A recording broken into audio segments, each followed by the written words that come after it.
Grand evening, Moors.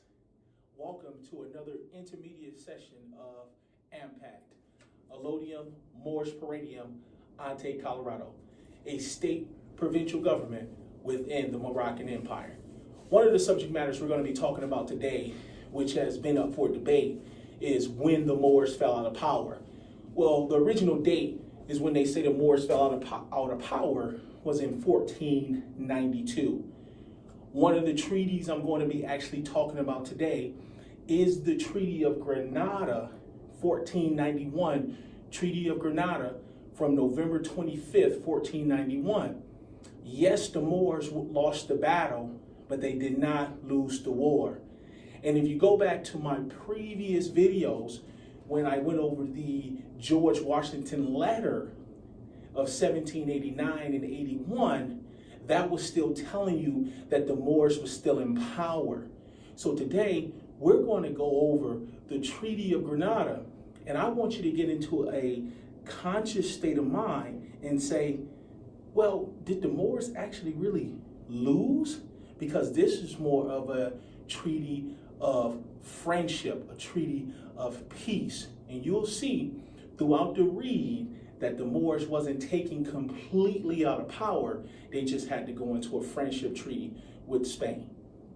So let's start here, and let's start at Surrender Treaty of the Kingdom of Granada. November 25th, 1491. Source. One of your sources is the Early Modern Spain, a documentary history, John Cogin's pages 15 through 19. You can pretty much Google this treaty, Google PDF, save it in your file, because this treaty was very, very important to let you know that the Moors still were not out of power. Now, one of your holidays is coming up, which they call it Thanksgiving. As you can see, November 24th, November 25th.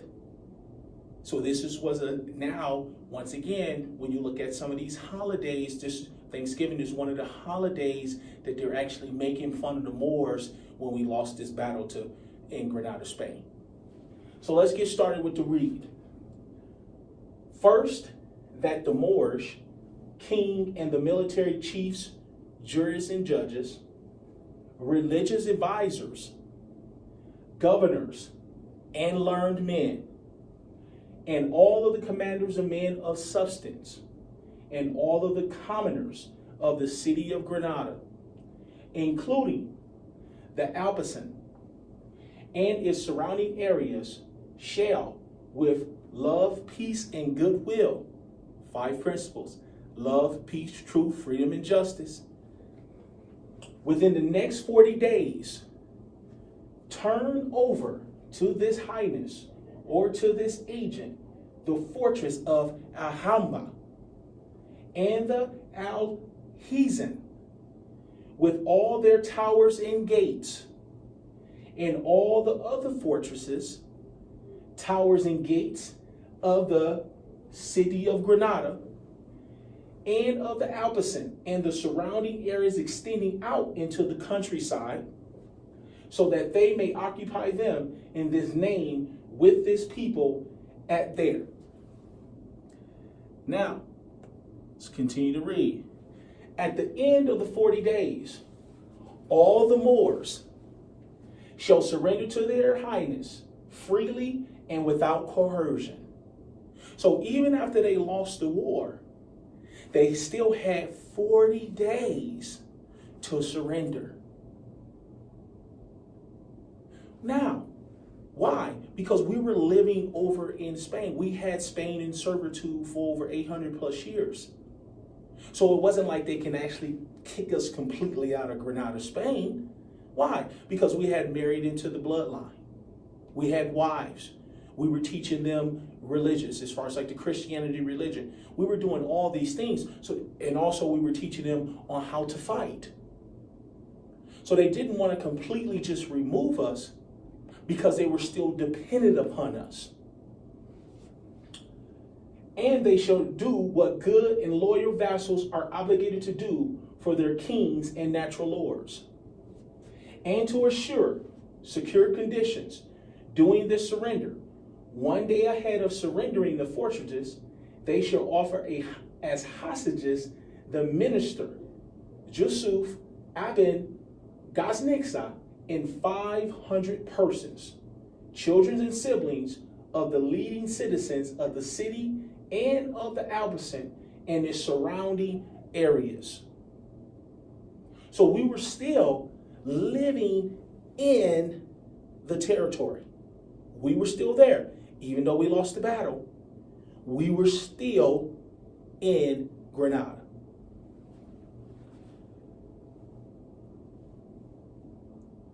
Children and siblings of the leading citizens of the city and Alberson and its surrounding areas, so that they may remain under the power of their highness for 10 days, while the fortresses are surrendered and secured, placing people and supplies in them. And doing all this time, they should be given everything they need for this sustenance. And once all is surrendered, they will be free. So they say they should be given all that they need.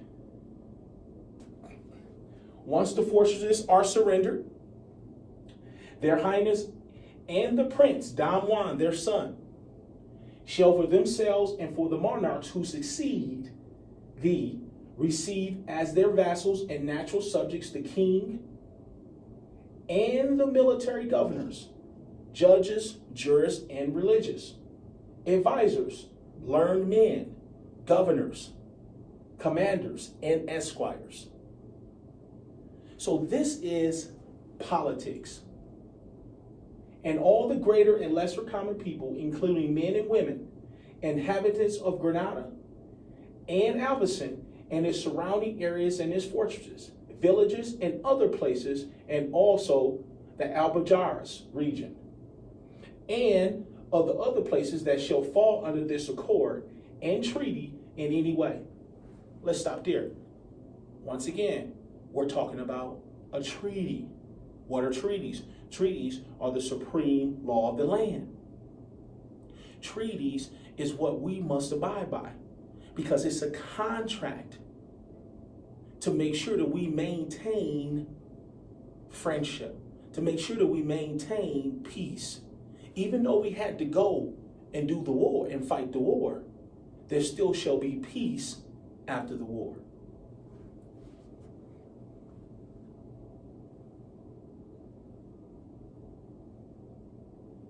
And we'll start here. And they shall be allowed to stay in their houses.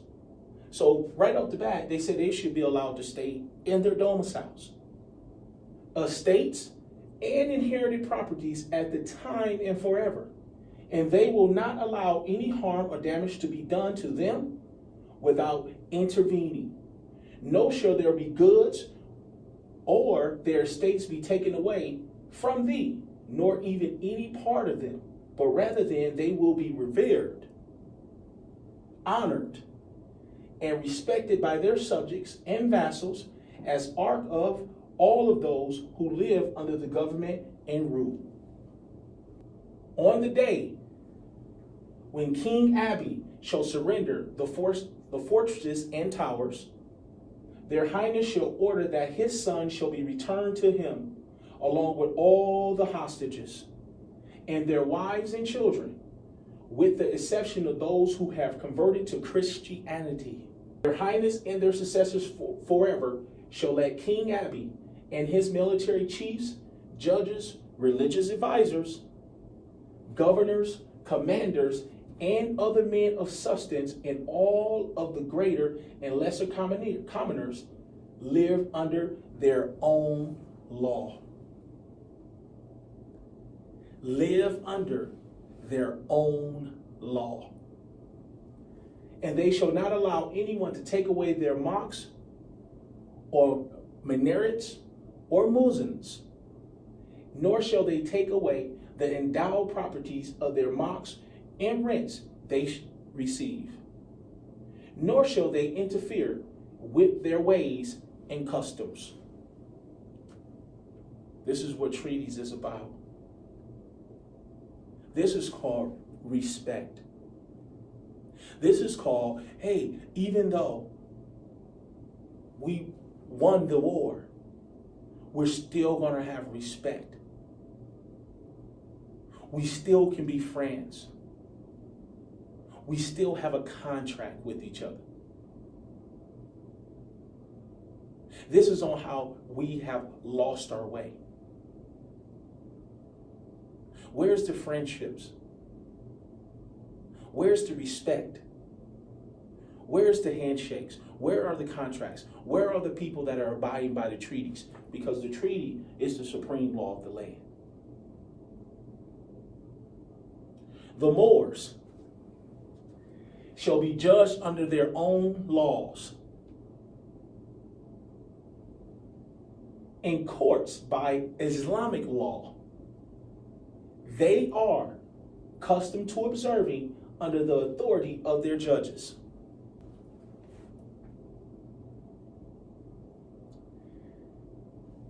Neither at this time, nor at any future time, shall take their arms and horses away, or allow these to be taken away, except for large and small artillery, which they must promptly turn over to agents sent by their highness. So, if their highness didn't send them over to us as Moors, we didn't have to turn over our artillery. But if their highness, which is the king of Granada, says, hey, go take that artillery away from the Moors, then we had to turn it over because we're in the surrender treaty of peace and friendship.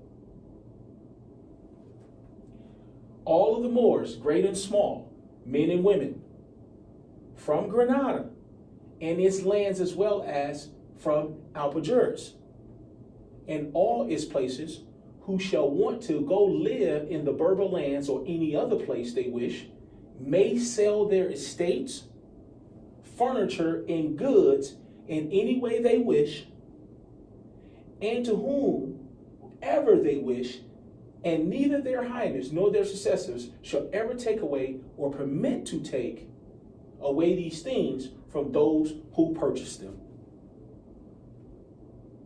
You couldn't even take away our things. You couldn't take away our estates, our furniture, or our goods.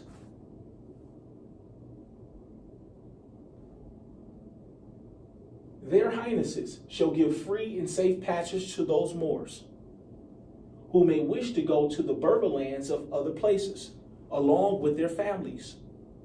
Movable goods, merchandise, jewels, gold, silver, and all types of weapons except for artillery. Of course, we just lost the war. They don't want us carrying our artillery around. So they had to make sure that we were going to abide by the treaty. They had to take away the artillery to maintain the peace and friendship. And for those who may wish to go, they shall provide 10 large ships. So now they're going to provide us ships to go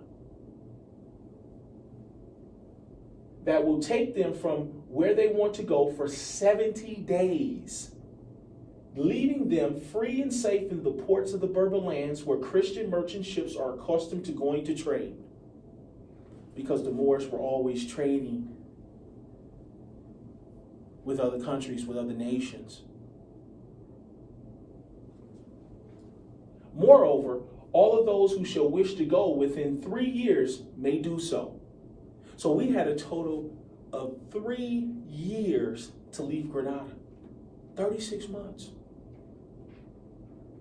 So we didn't have to get out completely. We had a total of 3 years to get our affairs together before we even had to leave Granada, Spain.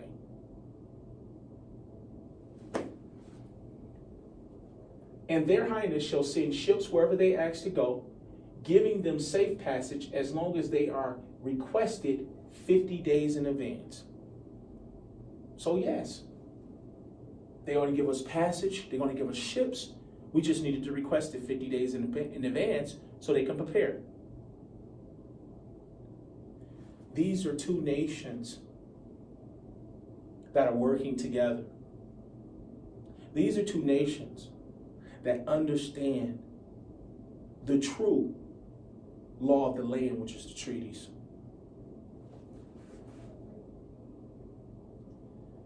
Once these 3 years are up, they may still go to the Berber lands whenever they wish, and they shall be allowed to do so upon payment of 1 ducato per person, plus the cost of passage in the ships which they travel. Neither their highness nor their son, the Prince Don Juan, nor those who succeed them shall ever order the Moors who are their vassals to wear signs of their clothing as the Jews wear. Neither King Abdallah nor other Moors of the city of Granada or Albasan and its surrounding area shall pay taxes.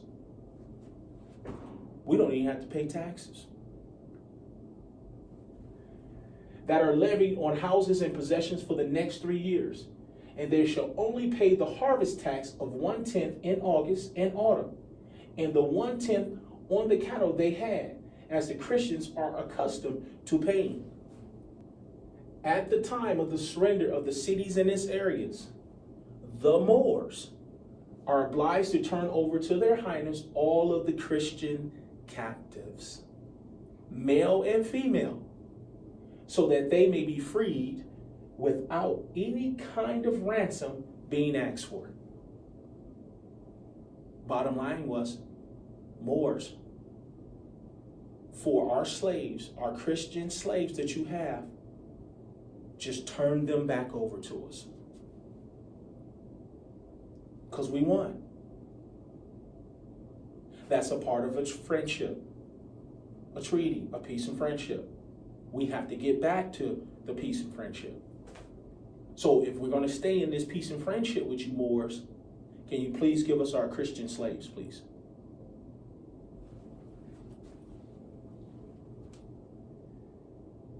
Their highness shall order that at no time shall either beast or burden or servants be taken from King Abdallah.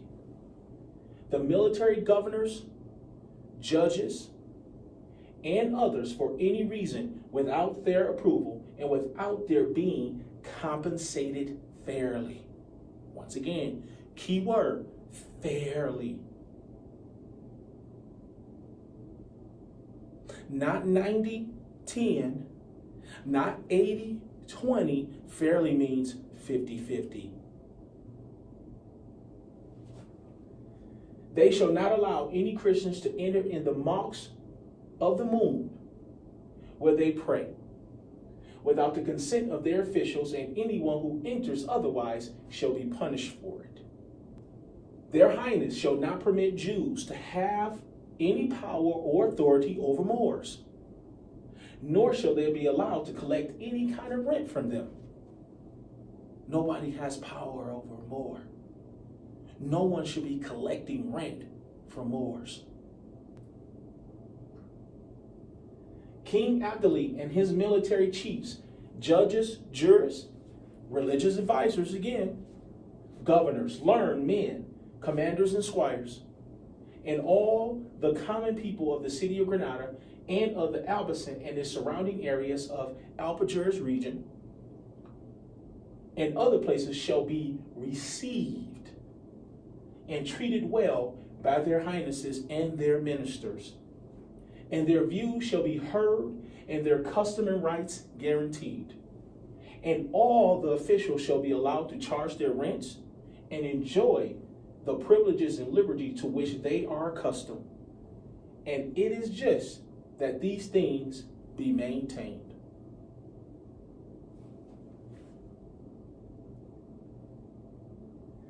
Their highness shall order that they shall not be forced to take in boarders, nor shall any clothing, birds, animals, or supplies of any kind be taken from the Moors without their consent. We have to give you consent to take anything from us. We have to say, it's okay to come in my house. We have to say it's okay to stand on my land. Moors have to give you consent.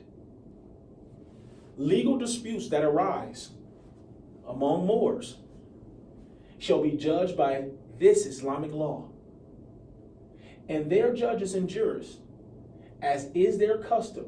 And if a dispute shall arise between a Christian and a Moor, judgment shall be made by one Christian and by one Moorish official, so that neither party can complain about the sentence. The Moors shall not give or pay to their highness more tribute than that they are accustomed to paying to Moorish kings.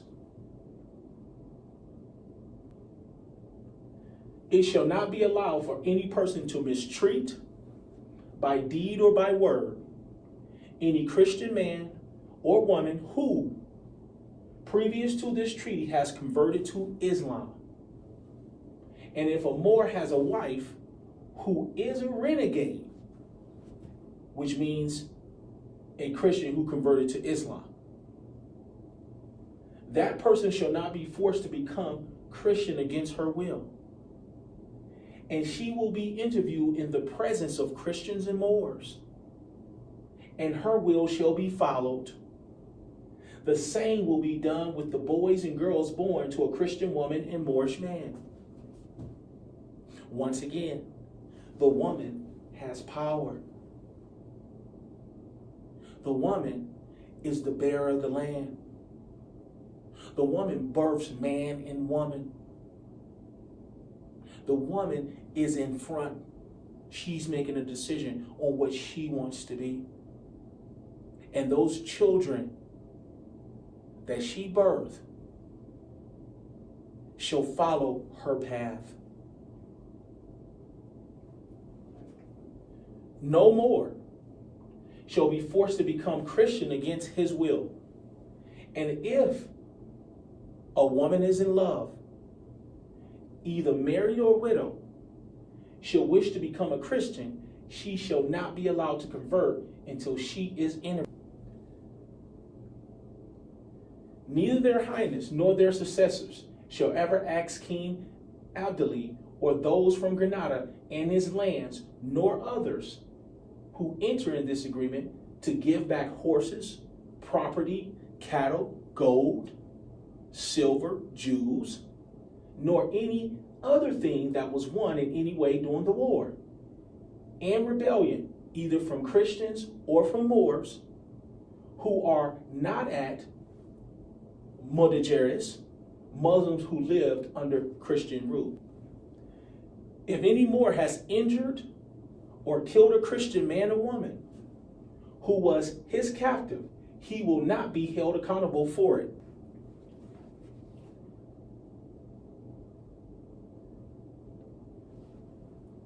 Listen to me now. We talked about 3 years at the beginning part of the treaty. Once the 3 years are up, the Moors shall not pay any greater amount in rents for estates and lands that it shall appear fair for them to pay in light of their value and quality. The judges, officials, and governors, their highness, shall appoint in the city of Granada and its surrounding areas shall be persons who will honor the Moors and treat them affectionately, and shall observe this treaty. If anyone should do anything improper, their highness shall order them to be replaced and punished.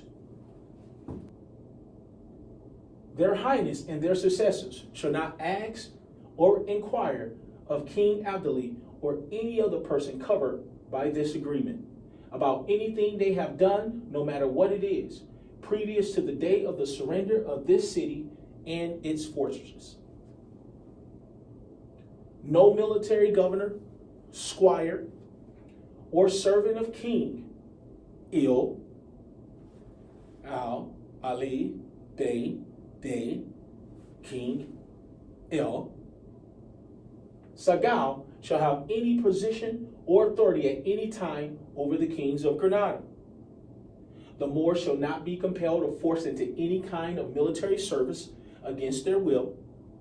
And if their highness shall wish to recruit any horsemen, summoning them to any place in Andalusia, they shall order them to be paid from the day they leave until they return to their homes. Their highness shall order the maintenance of existing irrigations, channels, and ditches, and fountains that go into Granada, and they shall neither alter them nor take any part of them. And shall anyone do so, or shall anyone throw any dirty thing into them, they shall be punished for it. Any contractual and written debts that exist among the Moors must be paid. So if you had a contract, even before the war, before the treaty, and even during the treaty, must be paid. Christian slaughterhouses shall be kept separate from those of the Moors, and the supplies for one shall not be mixed together with those of others. The Jews who are natives of Granada and the Albion and its surrounding areas and all of the other places covered by this agreement shall benefit from its contents, provided that those who do not convert to Christianity must leave for the Berber lands within 3 years, starting from December 8th of this year. Their Highness shall order that all that is contained in this treaty be observed starting from the day when the fortresses of the city of Granada are surrendered. Very short treaty, but very powerful treaty. I'm Kanye Shobe with Elodium Moorish Parade in Monte, Colorado, a state provincial government in Morocco. Peace and love to all my Moors. See you next time.